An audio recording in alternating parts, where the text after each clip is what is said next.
Hi, everyone. Thank you so much for joining us for another author interview with Red Clover Reader, the online value-based and diverse website for children's literature. Today, I'm very excited to be here. This is Maria, and I'm here with Emily Bastien and her mother, Bridget, and we're here today to discuss her book, The Fearless Fantabulous Five, which is a collection of 5 original short stories, and they encourage readers to live life fearlessly, and they also give readers the opportunity to live life through the values of courage, hope, and faith. So thank you so much for joining us today, Emily and Bridget. Thank you. Thank you. Yeah. So can you just tell us a little bit about yourself and introduce yourself briefly to us? Hello, everyone. My name is Emily Bastien. I am 10 years old. I attend Whitensville Christian School, and I like to read, I like to write, and I also like swimming. And hi, I'm Bridget Bastien, Emily's mom, and I'm just here to support her as she goes on her journey as an author. Yeah. Nice. So I know you have written more than one book, but the book that we have on our site is The Fearless Fantabulous Five. So could you tell us a little bit about your books in general, and then maybe go a little bit in depth of The Fearless Fantabulous Five in particular? Well, the first book I wrote when I was 7 years old, and it's about kids solving problems, and it was the first book I made. And my second book is The Fearless Fantabulous Five. It's about overcoming obstacles through faith and praying. And I wrote this book when I was 9 years old. Wow. And inside, it has some verses that you can think of when you're afraid. It has some verses that you can read to help you not be afraid. That's awesome. So I know in the book there are many different storylines, and obviously there's different short stories. So can you tell us a little bit about your inspiration for this book, if there was a particular one, or just in general your inspiration? For the first chapter in this, it's called London Rescue. It talks about when I was in London, how I was locked in my grandmother's bedroom, and then how the firefighters came to get me out of the room, and how I prayed to God for Him to help me through this. Yeah, that's awesome. And then, so were the other stories inspired by personal situations as well?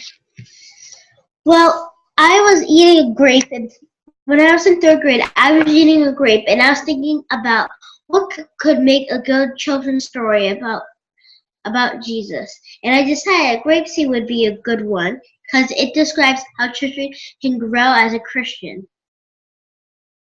Yeah, that's awesome. Wow, those are very cool inspirations.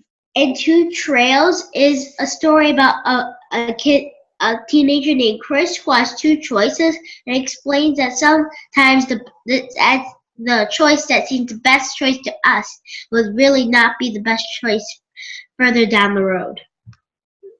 I know a lot of adults can relate to that. You make a decision, you think, I'm on the right path, and then midway through the path, you're like, wait a minute, I'm not on the right path. So that's applicable to kids as well as to us older folks. Yeah, I agree with that. I totally see that one. And Issa in the first, it's one that a lot of kids can relate to. It's about bullying and how you can stand up to bullying, and how you should not treat each other high. You should not treat someone higher than God is. Yeah, that's awesome. Those are very cool inspirations.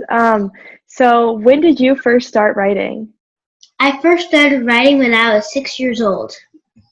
Okay, wow. So is that what sparked your interest in developing a book for children's literature? Yeah. What inspired me is what I got in my mind, some stories when I was in kindergarten, and I decided I couldn't keep them all in. I had to let them out. And because there were stories, I decided to write them down, and I drew some pictures. And the teachers at Aftercare helped me with my spelling and punctuation. And then I would take them home, and then my parents put them together to make a book. Wow, that's amazing. That's awesome. So when you're not writing or you're not reading, what else do you like to do in your free time? Well, I so sometimes I like to play games with my sister. Sometimes I watch a little bit of TV.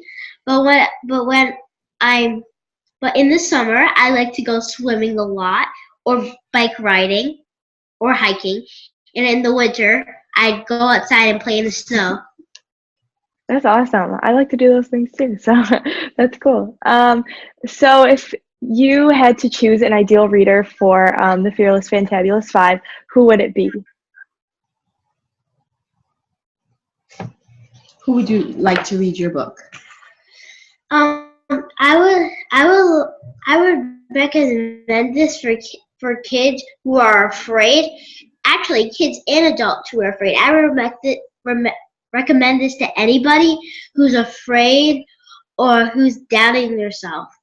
And that's one thing I like to point out. It's not just for kids. So while it may be a kid's book, fear is something that we all struggle with, right? Whether it's in our personal life or professional life, there's always something that makes us afraid. Usually it's because we have no control of the situation and we get fearful. This book reinforces and reminds us that we don't have to be feared.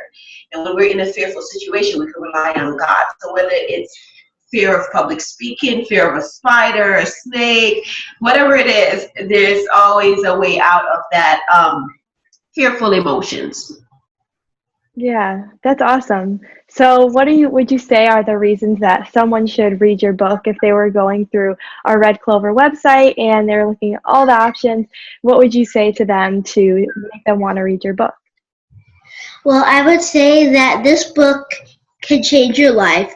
It gives your fears to God, and He doesn't give you and He's not a God of fear, so we shouldn't be afraid. Yeah, that's awesome. That's good. That's a good pitch for your book. So, from both of your perspectives, do you have any advice for children or parents that might be growing their family today, or just advice in general? Well, I would have advice for them to keep writing because sometimes writing can be hard, and reading too can also be hard sometimes. But if you keep on pushing through it, you'll thank yourself in the future. And also for parents, if your child has a passion, regardless of what it is, just support them. When I was growing up, we were told that you are too young to do something. I think in this generation, a lot of times our kids are so talented and they have so much to say. So instead of putting them in a box or telling them to do it later, as parents, I think it's beneficial to support them at any age to pursue their passion and their dream, because it makes a difference not just to them, but also to the community in which they live. Yeah, I agree. Those are important messages, and I'm glad that your book and your perspective portrays that. So do you two have anything else you'd like to share with us today before we wrap up the interview? I like to share a little bit of my last story.